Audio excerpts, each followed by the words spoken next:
नए मॉडल के फ़ोन की डिमांड करने वालों, बात बात के ऊपर आईफ़ोन के ताने देने वालों कि यार तुम्हारे से एक आईफ़ोन तो भेजा नहीं गया।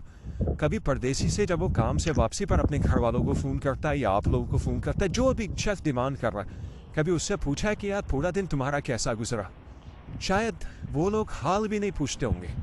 मुंह उठाकर अपनी मर्जी की चीज़ मांगना शुरू कर देते होंगे। फलानी शादी के बारे में बताते हैं कि फलाने ने ये ले लिया, रिश्तेदारों ने वो ले लिया, हमें उनसे बेहतर चीज़ खरीदनी है या बेहतर गाड़ी खरीदनी है, बेहतर घर बनाना है। खुदा की कसम इतनी तपती हुई गर्मी है ना, इतनी गर्मी है कि पिशानी से लेके ना पाँव के अंगूठे तक एक एक चीज़ पसीने में डूबी हुई है। और पूरा दिन मजदूर इस गर्मी में काम करता और शाम को दिहाड़ी 100 या 120 रियाल देकर जाता।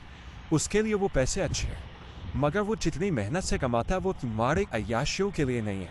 तो बराए करम जब आपका कोई भी परदेसी आपको फ़ोन करे ना, तो उससे हाल ज़रूर पूछा करो कि आज का दिन कैसा